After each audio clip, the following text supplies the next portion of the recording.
அகரத்தில் முதலாகி அகிலத்தின் ஒளியாகி உகரத்தில் உயர்வாகி சிகரத்தில் பவனி வரும் தமிழே தாயே உன்னை வணங்குகிறேன். இன்றைய தினம் நான் எடுத்துக்கொண்ட தலைப்பு திருப்பதி. ஆம், திருப்பதியில் வெங்கடேச பெருமாளை பற்றியும் அந்த கோயிலில் நடைபெறுகின்ற விவரங்கள் பற்றியும் சிலர் தெரிந்திருக்கலாம், சிலருக்கு தெரியாமல் இருக்கலாம்.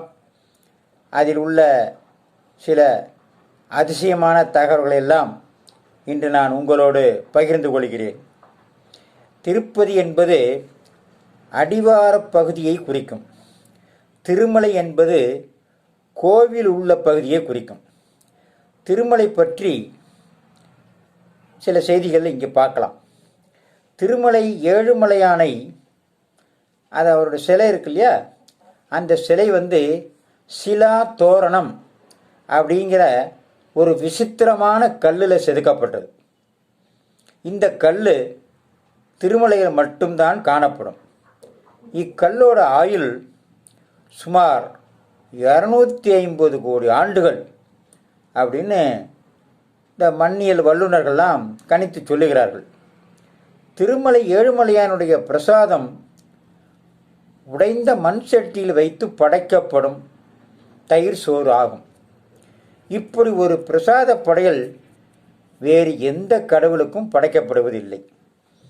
தற்போதுள்ள செயற்கையான பச்சை கற்பூரத்தை தொடர்ந்து சில வாரங்கள் கருங்கல்லில் தடவினால் வெடிப்புகள் ஏற்பட்டுவிடும். ஆனால் இந்த பச்சை கற்பூரத்தை எத்தனை நாட்கள் ஏழுமலையான் சிலையில தடவினாலும் சிலையில வெடிப்புகள் ஏற்படுவதே கிடையாது. திருமலையில் வழங்கப்படுகின்ற லட்டு பிரசாதத்தின் உண்மையான பெயர் மனோகரம். 2/8/1715 ஆண்டு தொடங்கி இந்த லட்டு ஏழுமலையானுக்கு படைக்கப்பட்டு வருகிறது. 1803 ஆண்டு முதல் பக்தர்களுக்கு பூந்தி வடிவில் விநியோகிக்கப்பட்டது. காலப்போக்கில்தான் லட்டு வடிவிலான மனோகரம் பிரசாதமாக பக்தர்களுக்கெல்லாம் கொடுக்க ஆரம்பித்தார்கள். திருமலை ஏழுமலையானுக்கு கண்களை மறைத்தபடி நாமமிடுவது சமீப காலமாகத்தான் உள்ளது. நெடுங்காலமாக கண்களை மறைக்காமல் தான் நாமங்கள் இடப்பட்டு வந்தது. திருமலை ஏழுமலையானுக்குரிய நித்தியானுஷ்டான பூஜை கைகரியங்களை வரையறுத்து கொடுத்தவர் ஸ்ரீ ராமானுஜர். திருமலை ஏழுமலையானுடைய சிலை நவீன கால மெஷின் பாலிஷ் போட்ட சிலைகளைப் போலவே ஆதிகாலம் தொட்டு அமைந்திருப்பது ஆச்சரியமான விஷயம்தான். கருங்கல் சிலைகளில் இந்த அளவு மினுமினுப்பான சிலை இந்த ஒரு சிலையாகத்தான் இருக்க முடியும். திருமலையான் ஏழுமலையான் கோவிலில் ஆனி மாதம் தெலுங்கு வருட பிறப்பு தீபாவளி நாட்களில் தர்பார் நடத்தப்படுகிறது. ஆனி மாத தர்பாரின் போது கோவில் வரவு செலவு கணக்கு ஏழுமலையானிடம் சமர்ப்பிக்கப்படும். பிறகு ஏழுமலையானின் ஒப்புதல் பெற்றதாக பாவித்து கோவில் அதிகாரிகள், அர்ச்சகர்கள் புதிதாக பதவி பிரமாணம் எடுத்துக்கொள்கிறார்கள். இந்த சிறப்பு வைபவம் இங்கே மட்டும்தான் நடைபெறும். திருமலை ஏழுமலையானுடைய சிலையில் உள்ள சிற்ப சாஸ்திர நுட்பங்கள் சிற்பக்கலை வல்லுநர்களுக்கே அதிசயமாகவும் ஆச்சரியமூட்டுவதாகவும் இருக்கிறது. சென்னை ஆளுநராக இருந்த சர் தாமஸ் மன்றோ திருமலை ஏழுமலையானுக்கு தினமும் தயிர் சோறு சர்க்கரை பொங்கல் செய்வதற்கு தன் சொந்த பணத்தில் நைவேத்திய கட்டளை ஏற்பாடு செய்தார். இந்த அறக்கட்டளை இன்றும் தொடர்கிறது. இன்றைக்கும் காலை 11:30 மணிக்கு கோவில் மணி அடிக்கப்பட்டு மன்றோ பெயர் படிக்கப்பட்டு நைவேத்தியம் செய்யப்படுகிறது. திருமலை ஏழுமலையானுக்கு சாற்றப்படும் வஸ்திரம் 21 முழ நீளமும் 5 கிலோ எடையும் உள்ள பட்டு பீதாம்பரமாகும். இதை தயாரிப்பதற்கென்றே சென்னையில் தனியாக கடை உள்ளது. இந்த வஸ்திரம் ஏழுமலையான் கோவில் அலுவலகத்தில் மட்டுமே கிடைக்கும். இவ்வளவு பெரிய வஸ்திரம் சாற்றப்படும் கடவுள் ஏழுமலையானே தான், வேறு எந்த ஆண்டவனுக்கும் கிடையாது. ஏழுமலையான் கோவிலில் முன்பு வெள்ளிக்கிழமை தோறும் அர்ச்சனைக்கு வில்வ இலை பயன்படுத்தப்பட்டது. அதற்கு பதிலாக தற்பொழுது மார்கழி முழுவதும் வில்வ அர்ச்சனை செய்யப்பட்டு வருகிறது. வில்வ இலை சிவ அர்ச்சனைக்குரியது. வில்வம் அர்ச்சனைக்கு பயன்படுத்தப்படும் ஒரே வைணவ ஆலயம் ஏழுமலையான் கோவில் மட்டுமே. சிவராத்திரி அன்று ஏழுமலையானுக்கு க்ஷேத்திரபாலிகா உற்சவம் நடத்தப்படும். அன்று மூலவருக்கு வைரத்தில் விபூதி நெற்றிப்பட்டை சாற்றப்பட்டு வீதி உலா நடைபெறுகிறது. ஏழுமலையான் சிலைக்கு எண்ணெய் காப்பு சாற்றப்படுவது இல்லை, புனுகு காப்பு சாற்றப்படும். ஏழுமலையானுக்கு முன்பு பன்னீர் அபிஷேகமும் மஞ்சள் அபிஷேகமும் நடத்தப்பட்டு வந்தன. சுமார் 500 ஆண்டுகளுக்கு முன்பு பன்னீர் அபிஷேகமும் சுமார் 40 ஆண்டுகளுக்கு முன்பு மஞ்சள் அபிஷேகமும் நிறுத்தப்பட்டு விட்டன. ஏழுமலையான் கோவிலில் சாத்துமுறை தென்கலை. ஆனால் கோவில் நிர்வாகம் வடகலையினர் வசம் உள்ளது. தாழ்லப்பாக்கம் அன்னமையா என்பவர் ஏழுமலையான் மீது 32,000 கீர்த்தனைகளை பாடியிருக்கிறார். இது ஒரு சாதனை நிகழ்வாகும்.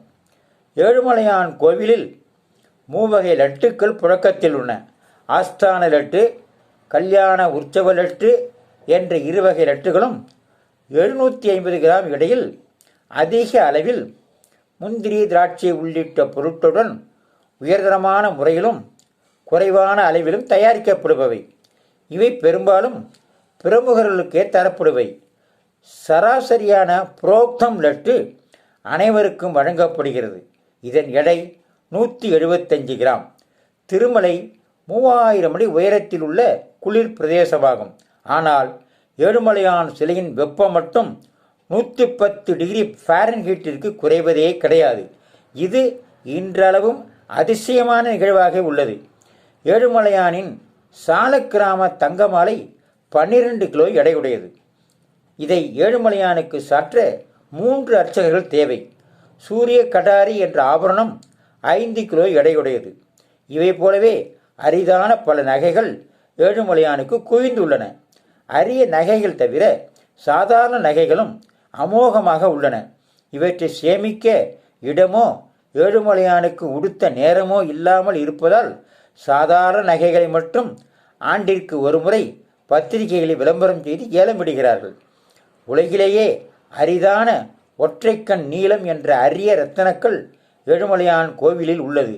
இதன் தற்போதைய மதிப்பு 100 கோடி ரூபாயாகும்.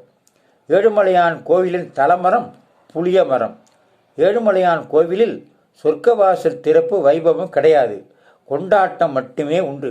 ஏழுமலையான் கோவிலில் கொங்கண சித்தர் சமாதியும் உள்ளது. ஆனால் எங்குள்ளது என்பதில் குழப்பம் நிலவுகிறது. இவையெல்லாம் ஏழுமலையானுடைய அதிசயங்கள்.